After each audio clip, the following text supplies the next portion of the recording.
Ibang luto naman yung ginawa natin sa balon-balunan. Kaya kung sawa ka na sa adobo, ganito naman yung gawin mo at siguradong magugustuhan mo din. Dahil yung sauce pa lang siguradong gaganahan ka kumain.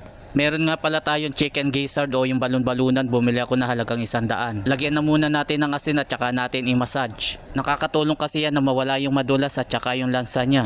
I-massage lang natin ng maigi at saka naman natin tanggalin yung mga hindi pa natanggal na kulay dilaw. Ito yung pinakabalat na pinaglalagyan ng dumi sa loob. Pati yung mga taba-taba sa paligid tinanggal ko na rin para siguradong malinis. After natin malinis at saka naman natin hinugasan ng husto. Hinugasan ko lang yan ng paulit-ulit hanggang sa luminaw na yung tubig. After natin na mahugasan, pakukuluan na muna natin. Lagyan lang natin ng asin para magkaroon ng lasa. Pwede naman na idiretso igisa yan pero ako pinapakuluan ko na muna. At saka ko naman palalambutin ng husto. At habang nakasalang naman, prepare naman natin yung gagamitin nating kamatis.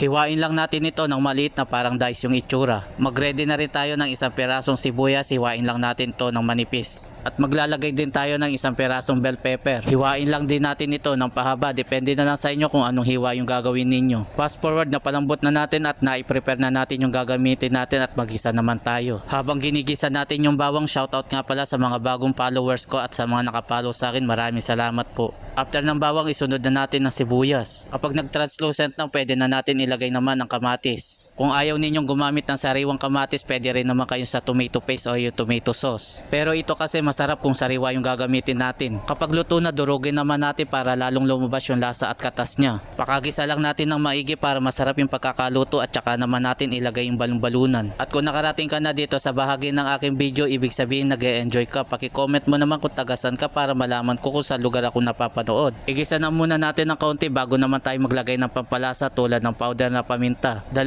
sachet na plastic yung inilagay natin at maglalagay na rin tayo ng soy sauce. Tinansya ko na lang kung gaano kadami yung inilagay ko at saka naman natin haluin para kumapit lahat yung mga inilagay natin pampalasa. Pakuluan lang muna natin to ng ilang minuto at hindi na muna tayo maglalagay ng tubig. Kung bago ka lang sa aking page, welcome nga pala sa'yo at kung hindi ka pa nakapollow sa akin, pakipollow mo na lang ako para updated ka sa mga susunod. After ng ilang minuto, tsaka lang tayo maglalagay ng tubig at ilagay na natin yung green peas. Bumili lang ako na halagang 10 piso yung naka-pre-cook na. Yan ay optional nga lang yan. Kung ayaw ninyong maglagay, pwede rin naman kayong hindi. Haluin lang natin ito ng saglit at saka naman natin pakukuluan hanggang sa humupa yung tubig. Balikan na lang natin yan kapag okay na. After ng ilang minuto, maglagay naman tayo ng Knorr cubes. Shoutout nga pala sa mga taga Pampanga, lalo na kay Ma'am Estelate Tabayas. After natin na mahalo, isunod na natin tong bell pepper. Kung naaamoy nyo lang yung niluluto ko, siguradong gugutumin kayo. Haluin lang uli natin at saka naman natin pahupain pa yung sabaw niya o yung tubig. Tikman muna natin para malaman natin kung ano pa yung kulang para madagdagan natin. Sakto naman na yung lasa at pahuhupain na lang natin hanggang sa maging sauce na lang yung sabaw niya. After nga ng ilang minuto, heto na nga at luto na yung ating balon-balunan.